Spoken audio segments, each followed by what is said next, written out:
Esto es Hecho por Humanos, un espacio donde analizamos los retos que enfrentan las personas detrás de la tecnología y las nuevas formas de trabajar.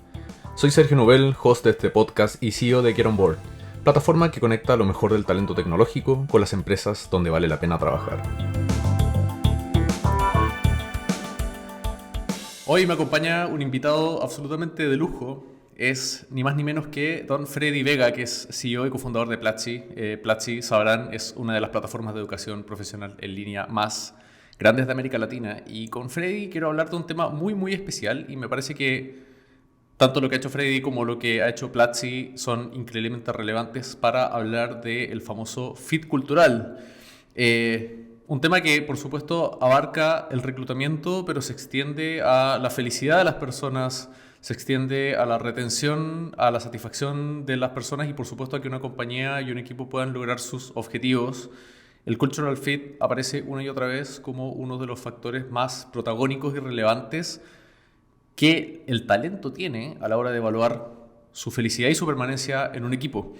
Así que me interesa mucho poder explorar esto desde todas las aristas hoy junto a ti, Freddy. Freddy, para las personas que si han vivido debajo de alguna piedra no saben todavía qué es Platzi, me encantaría conversar contigo de eso. Y luego pasar inmediatamente a que nos cuentes cómo entienden ustedes la cultura en Platzi. Perfecto. Hola, ¿qué tal? Yo soy el founder y CEO de Platzi, Freddy Vega.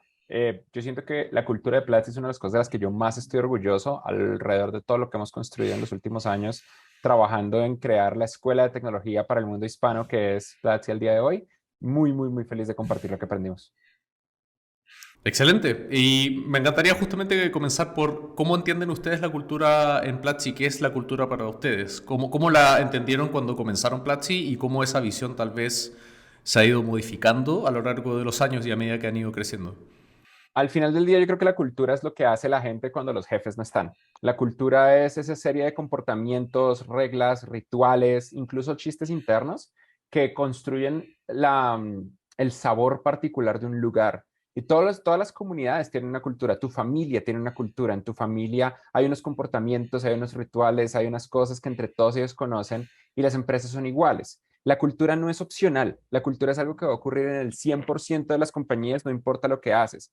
Lo que sí es opcional es tener una cultura intencional o una cultura no intencional. Una cultura no intencional es aquella que simplemente emerge porque nadie le puso atención. Y una cultura intencional es aquella donde uno está constantemente revisando las reglas y los lineamientos y los códigos que hacen que esa cultura emerja. Pero al final del día, uno no puede controlar el 100% de los aspectos de la cultura. Al final del día, la cultura va a estar determinada fuertemente por el tipo de persona que los founders son, por el tipo de personas que los primeros empleados son y, en mi opinión, en lo que yo he visto a lo largo de los años, principalmente por aquello de que no está permitido y se hace un esfuerzo grande por dejar claro que no está permitido. Más allá de esos como limitantes, esos en inglés sería boundaries, eso es lo que termina construyendo una cultura. Y una frase que a mí siempre me ha gustado, que es súper popular en esta industria, es Culture eats strategy for breakfast. La cultura se come la estrategia para el desayuno, lo que significa que una empresa con una cultura sólida es capaz de destruir a la empresa con la estrategia más poderosa. Y uno no para de ver estos ejemplos. Uno no para de verlo en la forma en la que Apple atacó a IBM, en la forma en la que Google destruyó por completo todo el mercado de los buscadores, en la forma en la que Airbnb se construyó un mercado entero que no existía de la nada, etcétera, etcétera. Y es probablemente la ventaja más grande que las startups tienen, culturas vibrantes e intencionales. Me quiero detener justamente en la parte de intencionalidad, porque si hay algo que tiene una empresa que no tiene una familia, es que uno tiene la posibilidad de escoger quienes forman parte, de hacer entrar y salir personas. Y tal como tú dijiste, una buena parte de la cultura entendida como este sabor, esta identidad, las tradiciones, lo que se hace y lo que no se hace está bastante determinado justamente con esas primeras personas. Entonces, me gustaría entender cuál ha sido el viaje de Platzi en ese sentido. Yo he tenido la suerte de conocerte no solamente a ti, sino que a varias de las personas que han sido early employees en Platzi. Y me encantaría entender qué tan intencional fue la llegada de esas personas, qué tan intuitivo fue, porque, y esto es una subpregunta, Yo mismo he observado que algunas empresas parten con una cultura muy deliberada que van construyendo y van incorporando bastante explícitamente personas que hagan match con eso. Y hay otras donde en realidad tienes un pequeño núcleo de personas que se llevan muy bien, tienen mucha afinidad, tal vez ni siquiera saben por qué, y luego extrapolan o tratan de identificar cómo salir a buscar más de eso hacia afuera, pero ya hay algo que se dio un poco espontáneamente. Entonces, ¿cuál de esos dos caminos está más cerca del camino de Platzi y qué tan intencional y deliberado fue justamente esta llegada de las primeras personas? Esa es una gran pregunta que yo creo que le pasa mucho a la gente que está construyendo compañías. Yo no sé si voy a ir en contra de lo que la gente cree, pero yo siento que buscar que las personas encajen al perfecto en encajen perfecto en tu cultura es incorrecto y es una forma muy efectiva de dañar tu cultura.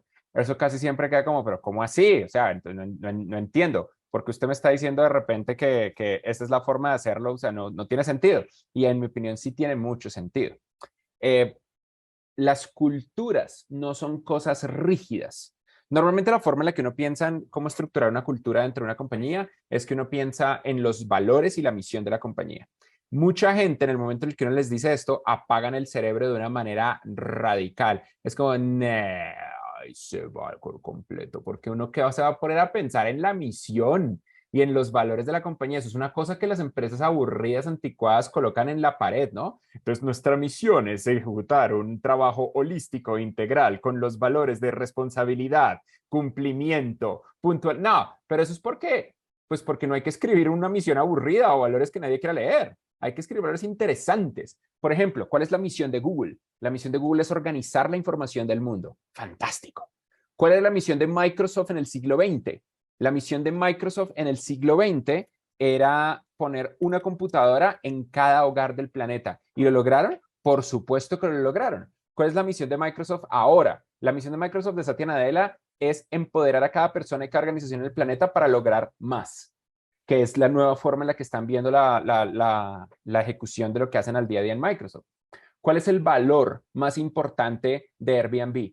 El valor más importante de Airbnb es ser un anfitrión, be a host. Tiene total sentido porque eso está alineado con el tipo de cultura, el tipo de producto que Airbnb quiere tener. ¿Cuál es uno de los, ellos no lo mencionan tan en voz alta, pero cuál es uno de los valores de Facebook?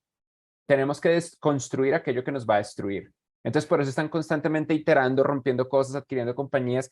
Los valores y la misión de la compañía tienden a generar el tono de para dónde va la compañía y el tipo de profesionales que están buscando. Pero también el mundo es un lugar muy diverso y la diversidad es una ventaja de mercado. Normalmente la gente habla de la diversidad como hablando de equidad y hablando de si nosotros tenemos que ser paridad de género y la gente que está históricamente discriminada. Todo esto es verdad, pero yo creo que la discusión se les olvida algo importante y es que la diversidad también sirve para hacer plática. Y cuando uno tiene una empresa diversa, uno tiene mayores posibilidades de crear productos para un mercado diverso. A muchas empresas, por ejemplo, muchas empresas de tecnología, muchas startups se estancan en que todos sus clientes son hombres y no entienden por qué no crecen en el mercado. Todos son manes, manes, manes, manes, y uno, pero ¿qué está pasando? Y luego uno mira la composición de la compañía.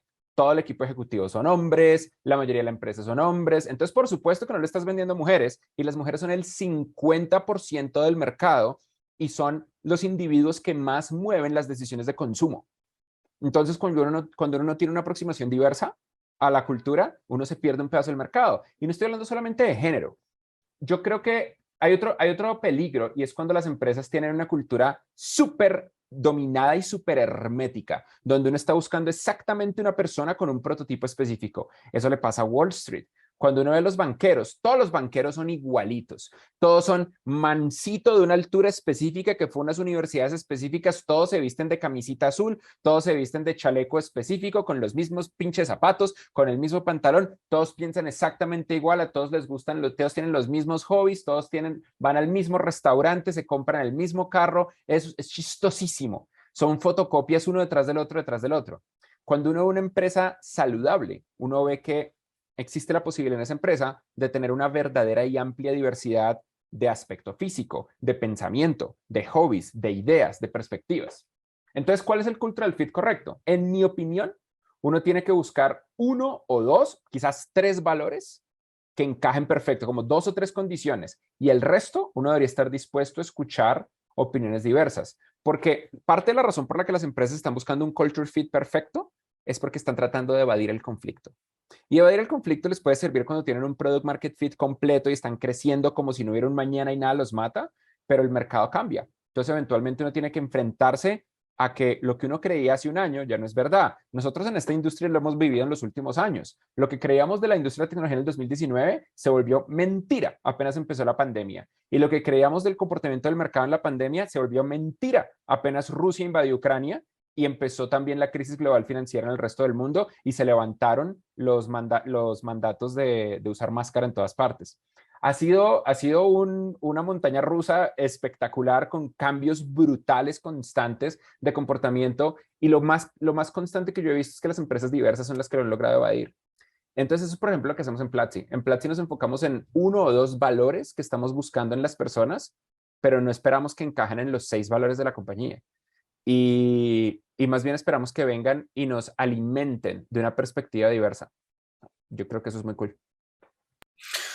Me suena bastante bien. Tiene bastantes desafíos en la práctica y acá obviamente yo también traigo a la mesa mi propia experiencia con aciertos y errores contratando.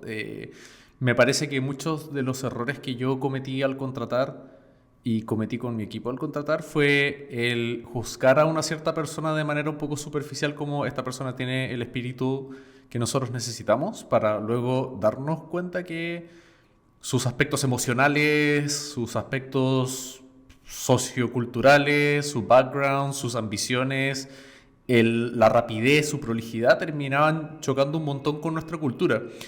Y eso me hace pensar también, si lo tengo que llevar a una metáfora, en que un grupo de heavy metal tiene obviamente una cultura bastante diferente a la de un grupo de jazz. Y por supuesto tienes instrumentistas que son lo suficientemente versátiles para ir de una a una otra, pero con la velocidad y con la intensidad que tiene una compañía al moverse, hay también una cierta cadencia que uno espera. Entonces, mi pregunta un poco para ti es, ¿qué tanto de ese pace, de ese ritmo al cual nos queremos mover, está también influenciado, imbuido en la cultura? Y entendiendo, para incorporar lo que me acabas de decir, que cuando tú tienes realmente claro a quiénes quieres traer o cuáles son los valores importantes, efectivamente la nacionalidad, la apariencia, el género, el lugar de estudios y montones de otros factores más externos pasan a segundo plano y te pasan a enriquecer incluso.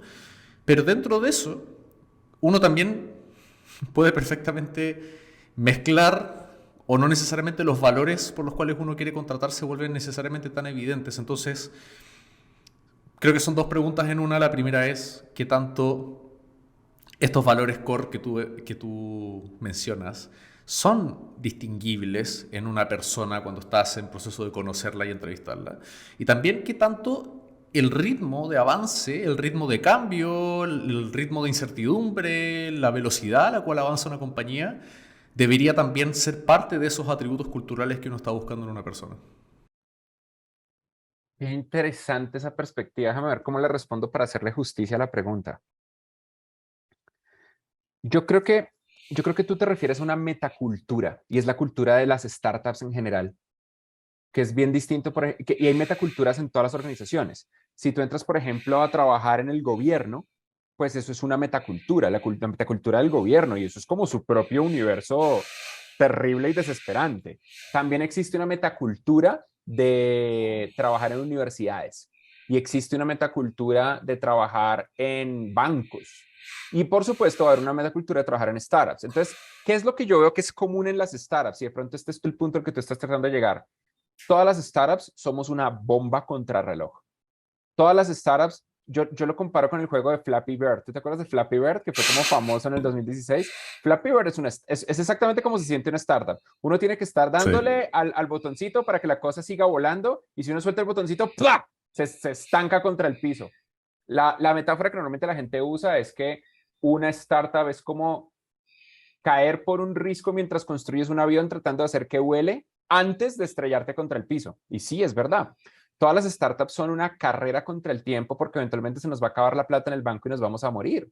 Las startups no son empresas. Las startups son experimentos, son sistemas de experimentos tratando de construir una empresa.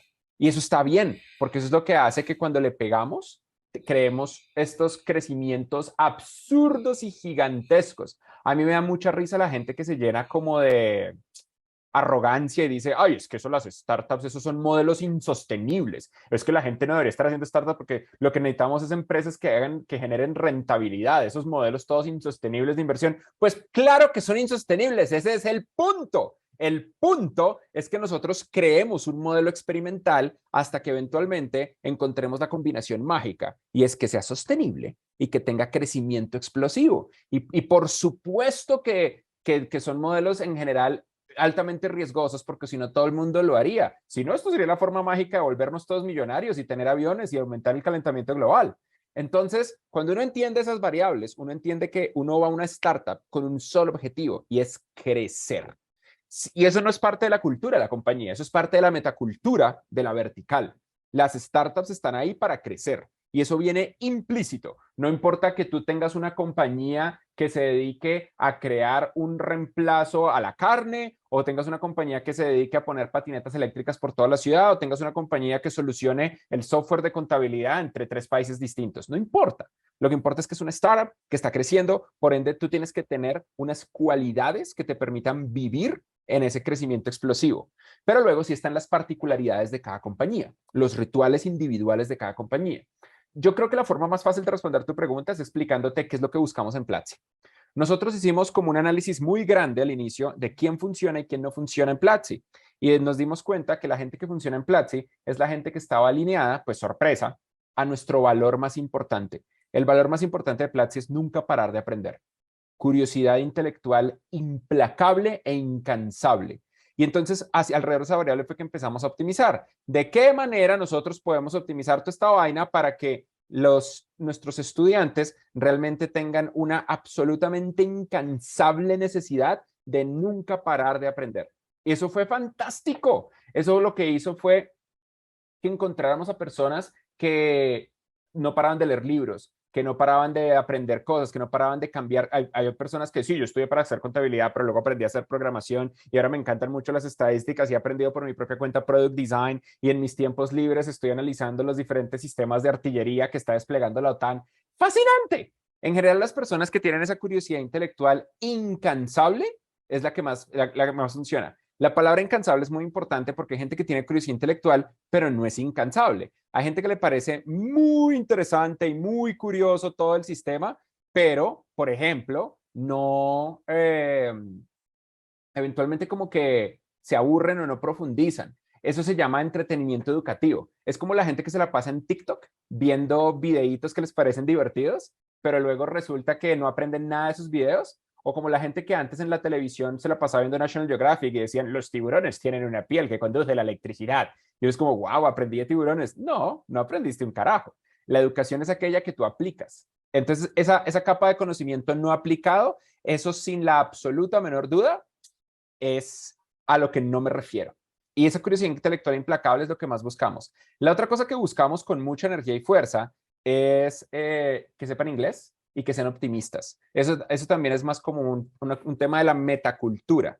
La metacultura de las startups hace que primero haya mucho contenido internacional, entonces saber inglés es un indicador natural de que puedes acceder a ese contenido. En Platzi el 100% de las personas que trabajan con nosotros tienen inglés conversacional, que es complicado porque solamente el 6% de América Latina tiene inglés conversacional.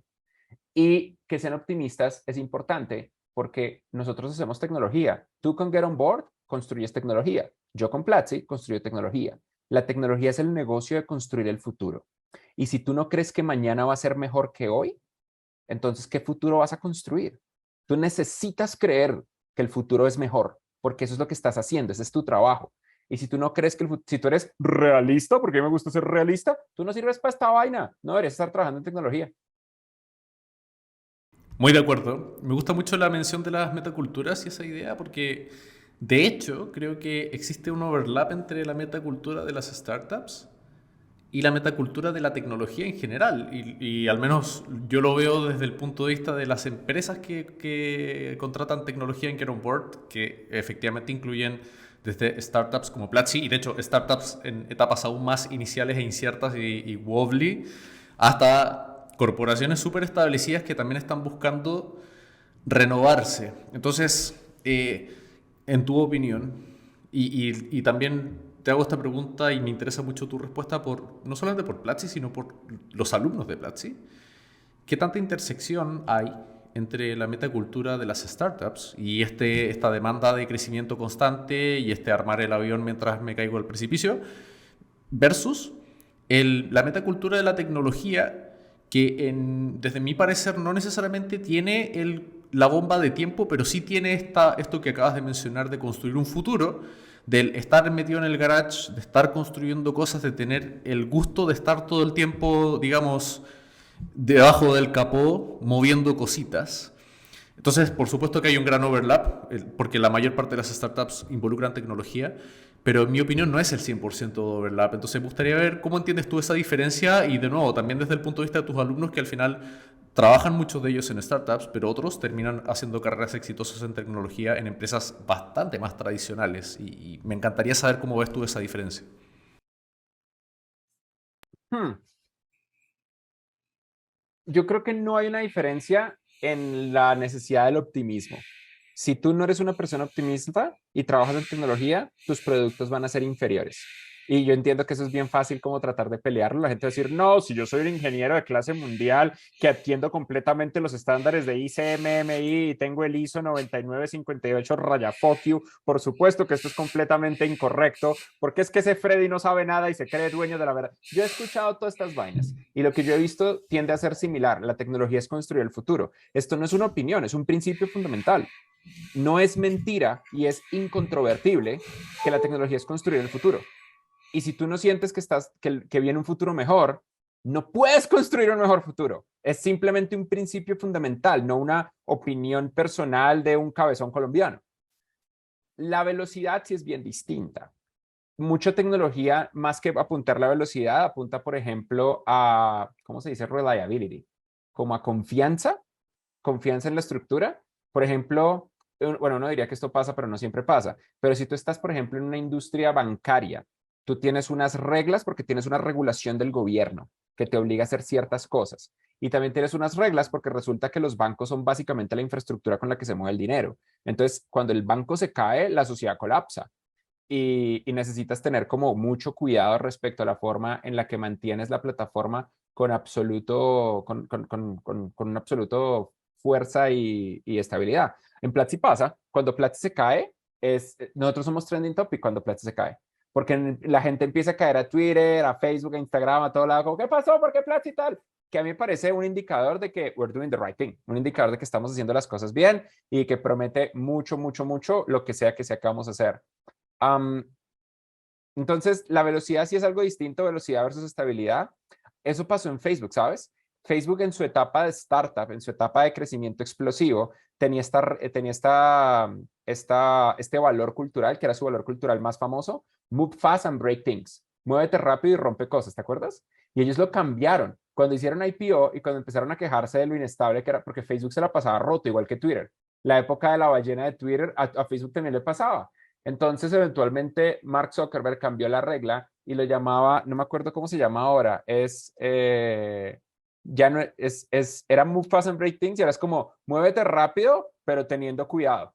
Y pues nada, perdieron una cosa muy bonito que a mí me absolutamente fascinaba del sistema anterior que ellos tenían.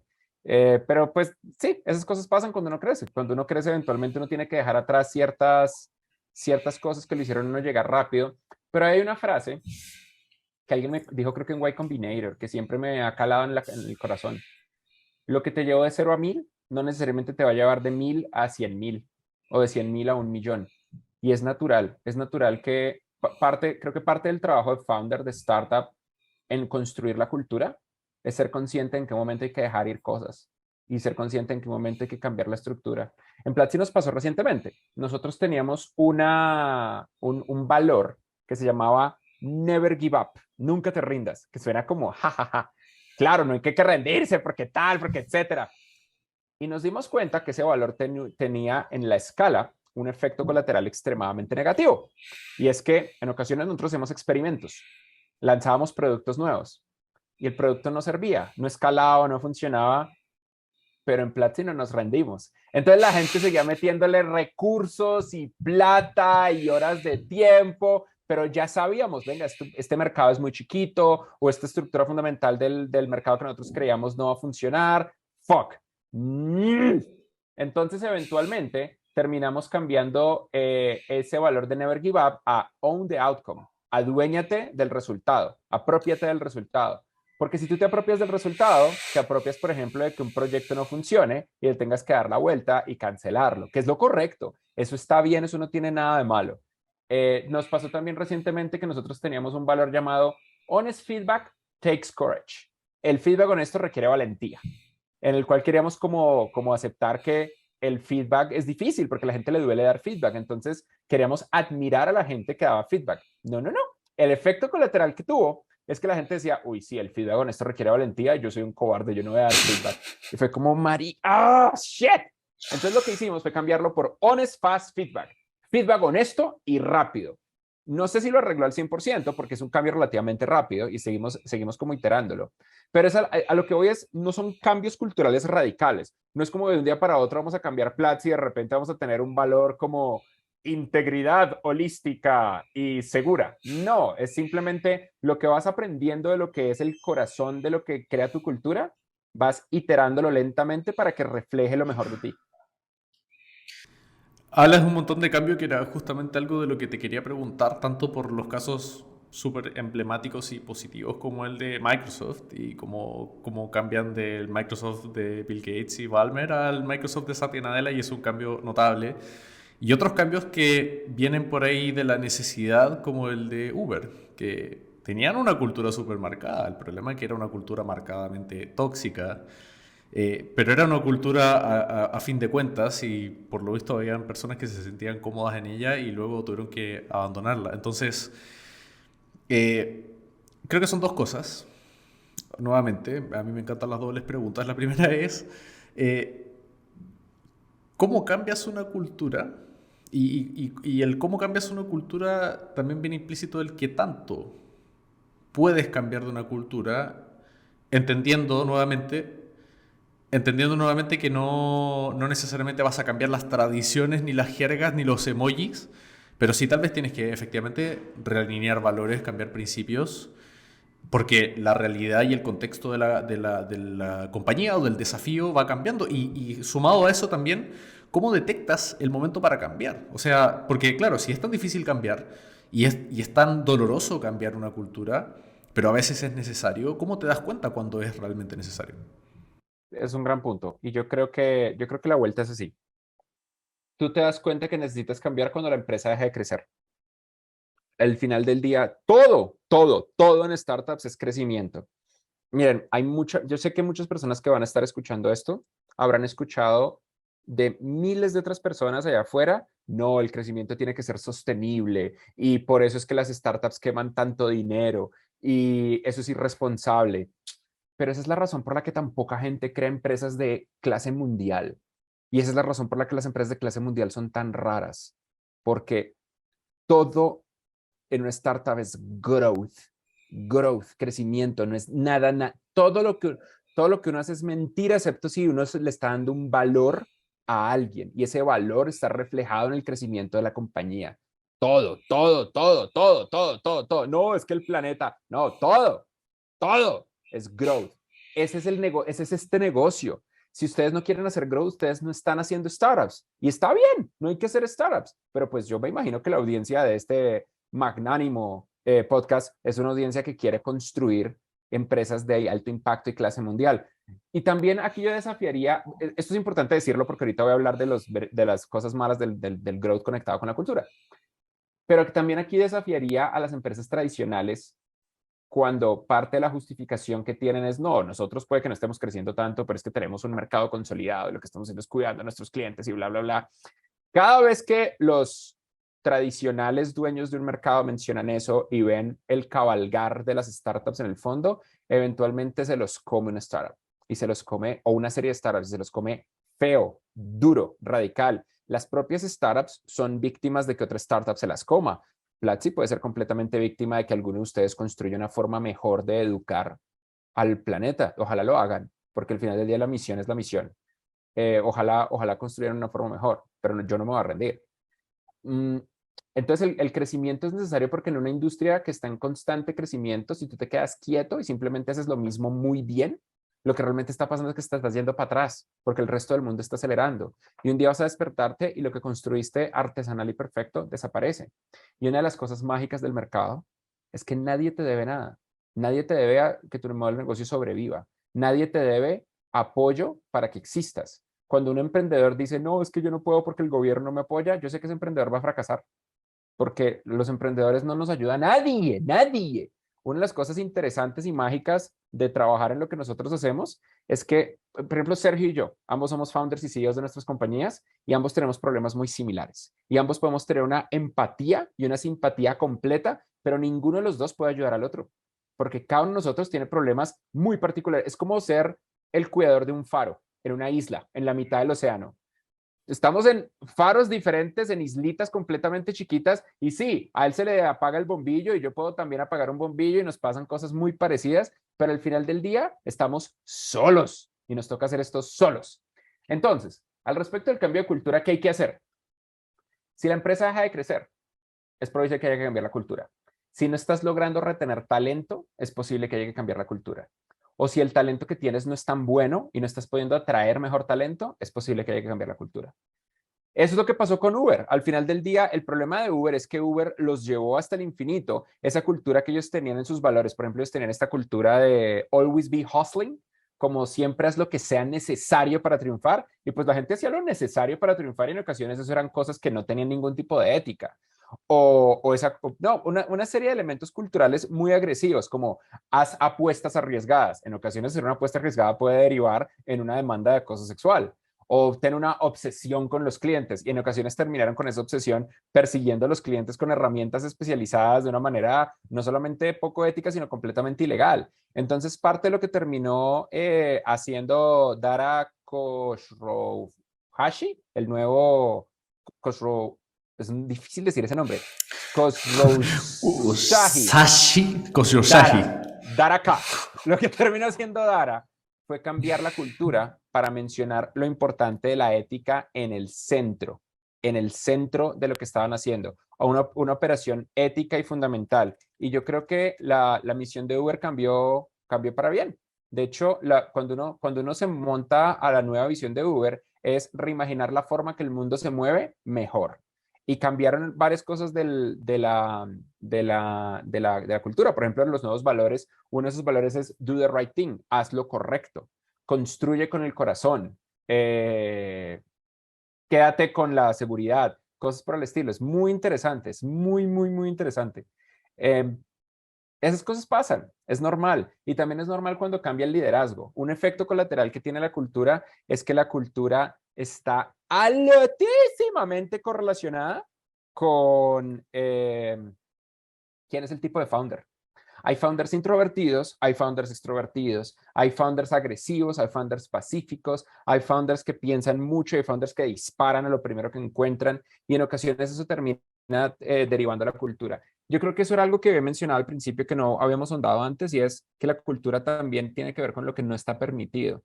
Por ejemplo, en Platzi nosotros tenemos unas reglas extremadamente fuertes y extremadamente agresivas respecto a diversidad de género, respecto a acoso sexual y respecto a las estructuras de poder dentro de las relaciones interpersonales, con el objetivo de que las mujeres se sientan seguras.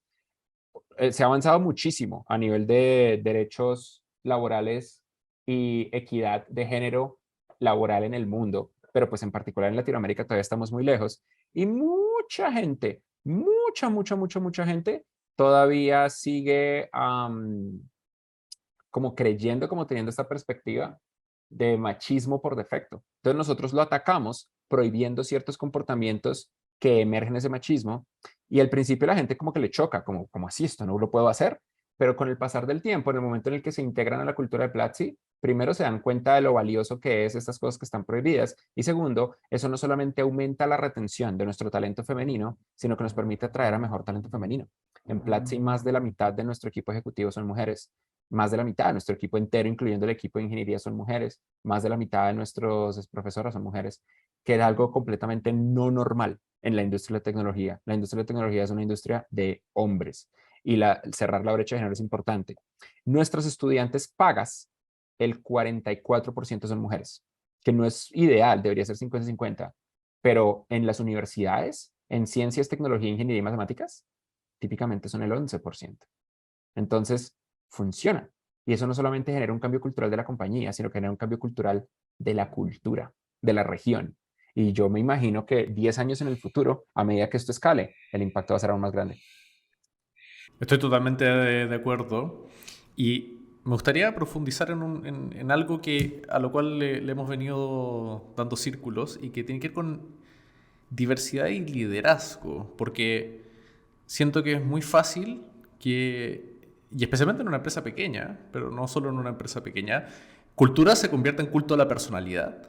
O que, como tú decías al principio, la cultura al final de una organización hereda tanto de quienes la fundan y de las primeras personas que ponen las primeras piedras, que en muchos lugares al final el estilo de liderazgo se termina asimilando o absorbiendo como una especie de fotocopia del estilo del líder. Si el líder es carismático, el resto de alguna forma asume que tiene que demostrar más o menos ese mismo carisma. Entonces, como tú bien señalas, eh, creo que el punto de partida para eso es tener un equipo de ejecutivo y de liderazgo que sea en sí mismo diverso, pero ¿cómo refuerzas justamente que puedas tener estilos de liderazgo que son radicalmente diferentes y que no es solamente diversidad de te puedes vestir como quieras y puedes ser del color y nacionalidad que tú quieras y venir de donde sea, sino que también incluso la manera de liderar, dirigir, motivar, conducir a los equipos tiene la posibilidad de ser diferente y dentro de eso también la posibilidad de tener incluso subculturas dentro de la gran cultura de tu organización?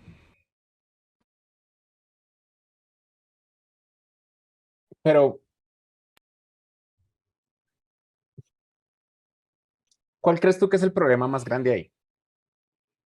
Yo creo que el problema más grande es el riesgo del culto a la personalidad, o sea, que se instale como una sola manera de liderazgo, el liderazgo de los founders, y que eso termine, digamos, comprimiendo, perjudicando. O sea, he visto mucho síndrome del impostor, y pasa bastante lamentablemente con mujeres, justamente porque en tecnología no hay tantos casos de éxito o modelos de rol históricos, porque no se les ha dado el espacio, que se tiende a asimilar, por ejemplo, el tener que ser líder de tecnología con atributos masculinos. Tienes que ser agresivo, tienes que ser asertivo, tienes que golpear la mesa, tienes que hablar claro, no puedes dudar, cuando en realidad hay tantos estilos tan diferentes y no creo que nadie tenga que tratar de amoldarse o parecerse a otra persona. Entonces, me parece muy interesante porque es algo que yo mismo trato de cuidar mucho en Get On Board.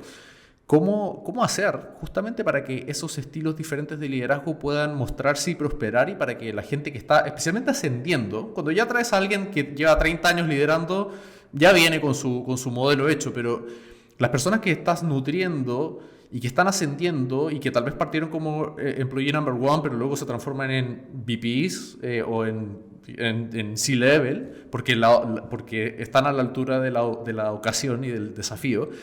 ¿Cómo hacer para que esas personas se empoderen a ser líderes tal como ellas son y que no sientan que tienen que necesariamente seguir el patrón de la persona que lo fundó o del equipo fundador? ¿Sabes qué me pasa ahí? Sí, ahí me pasa que pues como a mí me acusan mucho de esto, porque mi personalidad es muy visible en social media, yo intento sopesarlo con lo que termina pasando en la práctica en el mundo real. Al inicio de Platzi, en los primeros días, sí me pasaba mucho que terminábamos trabajando con mucha gente que como que intentaba eh, como imitarme y no le salía. Era muy chistoso. Y no solamente no le salía, sino que eventualmente cuando ya dejaban de estar en Platzi seguían haciendo el esfuerzo porque como que creyeron, ah, claro, lo que pasa es que es esto. Lo que yo he encontrado es que las personalidades rara vez son la razón por la que algo triunfa. Algo triunfa porque se crea un producto que la gente quiere. That's it. La personalidad simplemente es algo incidental y natural de cada persona. Y cada persona tiene una personalidad distinta, pero esto no necesariamente está conectado o correlacionado con lo que la persona puede lograr o puede hacer. Es más como la forma de ser. Y creo que uno de los mensajes iniciales que yo mencioné al principio es la importante y poderosa magia que que tiene la diversidad y el papel que juega la diversidad en hacer que la cultura y que el tipo de talento que con el que uno interactúa crezca y explote un poco más. Yo sé que estoy siendo como evasivo respecto a la pregunta, entonces voy a ser puntual al respecto. Hay ritos, rituales que uno termina implementando dentro de la compañía para evitar esos cultos de la personalidad. Yo tengo varios personales y también hay otros que son como individuales de la compañía. Entonces, en Platzi, una de las cosas que yo hago todo el tiempo es que cuando le estoy hablando a la gente les recuerdo, esto es mi opinión y mi palabra no es la ley. Eso es porque hay uno de estos géneros de música para emborracharse en Colombia, donde nosotros tenemos una canción donde, pero sigo siendo el rey, creo que es mexicana originalmente, Creo que sí. donde el man dice, y mi palabra es la ley. Pues no, mi palabra no es la ley. Y lo que estoy tratando de mencionar a las personas es, miren, esto es mi opinión, pero quiero escucharte.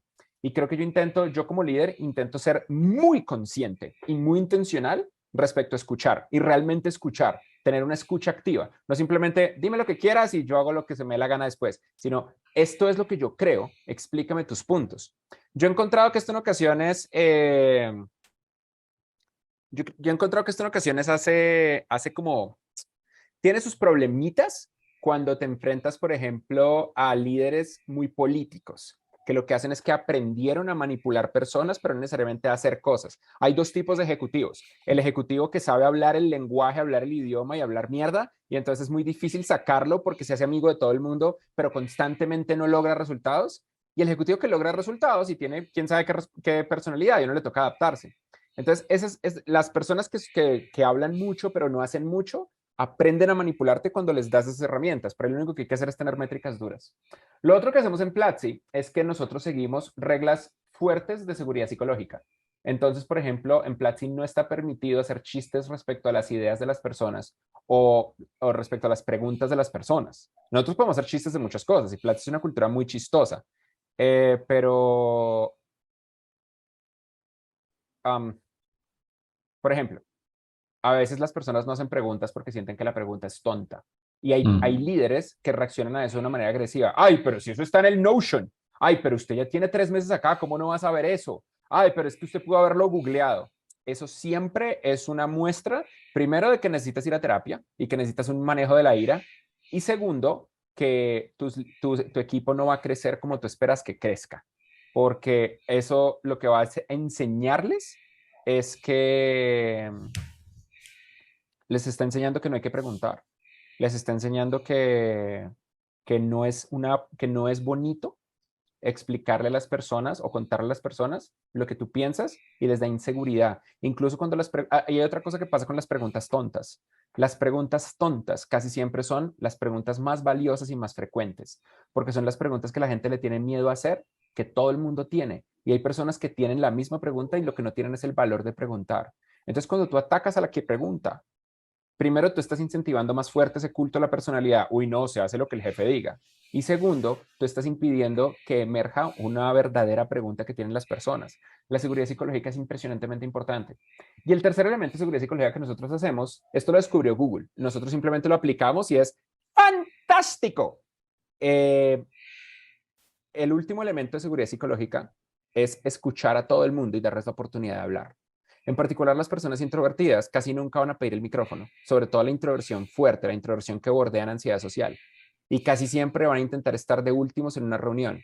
Pero en una reunión, cuando el 100% del equipo tiene la oportunidad de hablar, ese equipo tiene mejor rendimiento y tiene más seguridad psicológica. Y de repente el líder no es un culto a la personalidad, sino es un respeto a las ideas y al nivel de cada persona.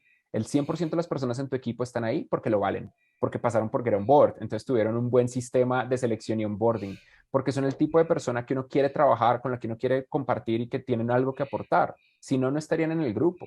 Si no, lo que hay que hacer es despedirlos. Entonces eso significa que a ti como líder te conviene escuchar del 100% de la gente con la que trabajas, no de un porcentaje, no solamente de los líderes o de los managers o los ejecutivos. No tienen que hablar todo el tiempo, pero tienes que escuchar a todo el mundo. Eso fue lo que encontró Google.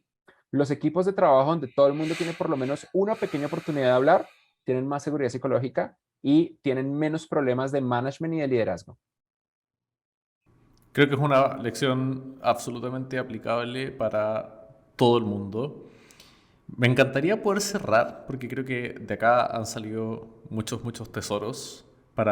creo que un espectro bastante amplio de personas que trabajan con personas y con humanos haciendo cosas en tecnología, lo cual ya es un espectro bastante amplio, pero me encantaría cerrar con un consejo tuyo para quienes están recién empezando, ya sea que están recién empezando una startup o están recién empezando a fundar tal vez un equipo de innovación dentro de una corporación, algo que una semilla de cambio. ¿Cuál sería la cosa más importante a cuidar desde el punto de vista del cultural fit y de la cultura cuando estás recién comenzando y que es la cosa que o te sientes agradecido de haberla sabido desde el principio o quisieras retroceder el tiempo y si pudieras la aplicarías desde el principio? Wow, fuck. A ver, ¿puedo mencionar varias cosas? Claro que sí.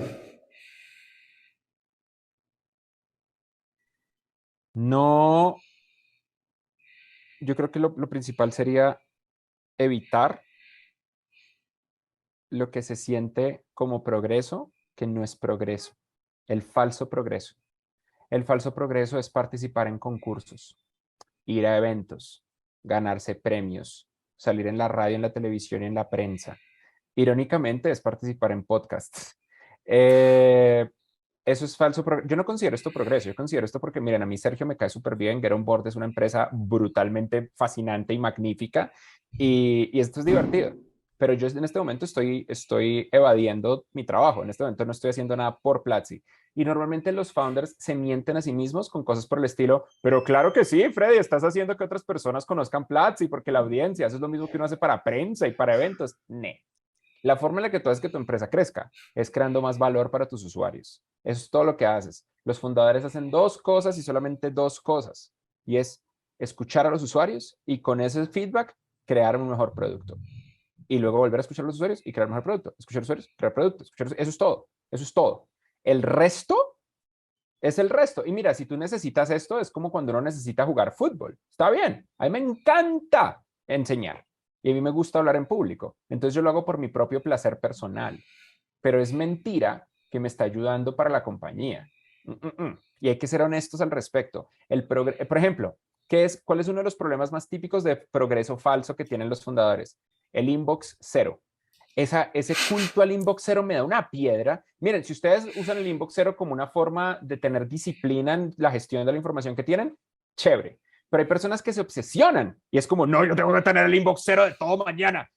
¿Te está haciendo crecer tu compañía que tengas el número cero en tu correo electrónico? ¿O es esto una de esas batallas que simplemente tienes porque tienes un desorden de déficit de atención no diagnosticado? ¿O alguna otra vaina? ¿Quién sabe? Entonces, eso es una de las cosas que me gustaría, que a mí me habría gustado aprender antes. A mí me habría encantado, y lo peor es que lo aprendí, la gente me lo decía, pero yo no lo creía.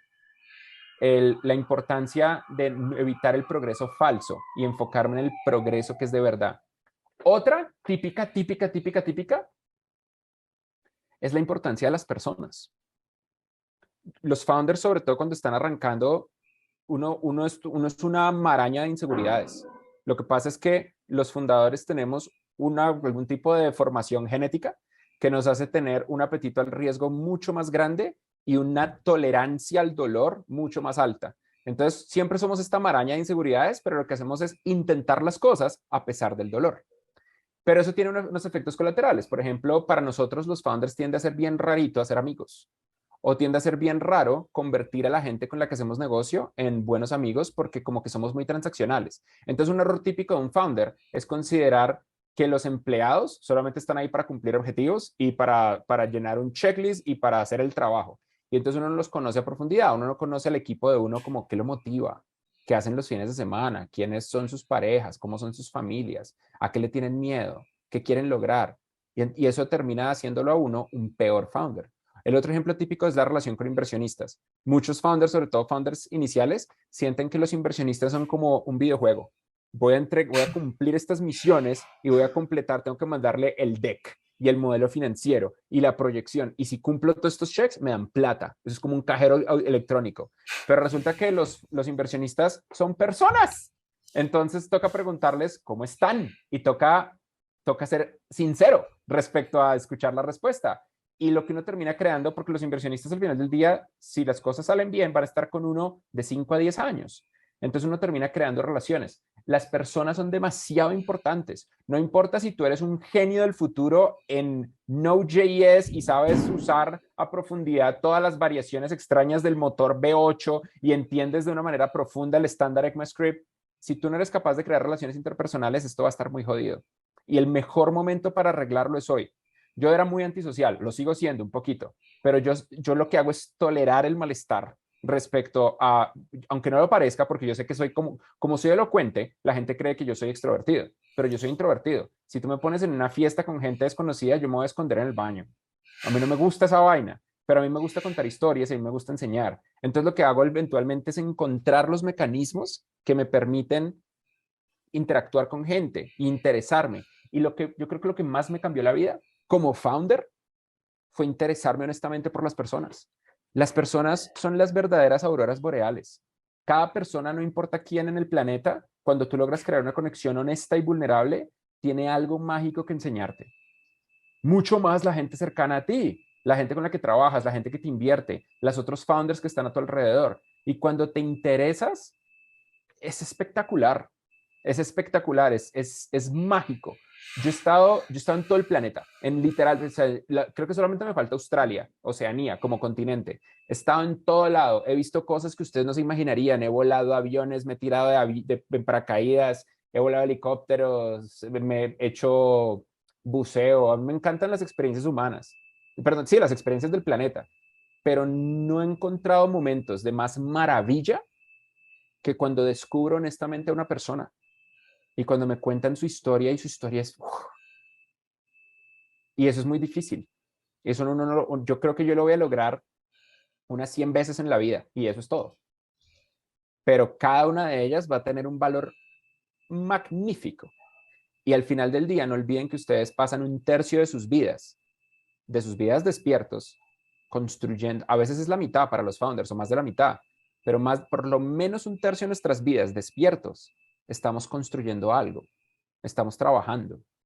Entonces, que la gente con la que hacemos esa misión sea gente que conocemos, entendemos y tenemos una relación de honestidad y vulnerabilidad, pues magia, ¿no? Absolutamente. Y de introvertido a introvertido quiero agradecerte mucho la vulnerabilidad, la honestidad de estar acá y también, claro, como tú dices, esto no necesariamente es valor agregado para Platzi, sino que es el gusto de compartir conocimiento y el gusto de enseñar y de transmitir aprendizajes y eso a mí me parece valiosísimo y es la razón por la cual este podcast existe también. Así que te quiero agradecer mucho, Freddy, por todo lo que nos has compartido hoy y por la sabiduría también transmitida desde Platzi. Estoy seguro que a quienes nos escuchan va a ser oro puro. Así que un abrazo grande. Estoy muy Muchas agradecido por que me gracias. hayas invitado. Muchas gracias a ustedes. Espero verte pronto de vuelta. Un abrazo. Bye. Esto fue Hecho por Humanos de Get On Board. No olvides compartir este episodio y suscribirte para recibir novedades sobre este podcast. Para saber más sobre Get On Board y sobre el mercado de talento tecnológico, entra a www.getonbrd.com o síguenos en nuestras redes sociales en Instagram, Twitter y LinkedIn.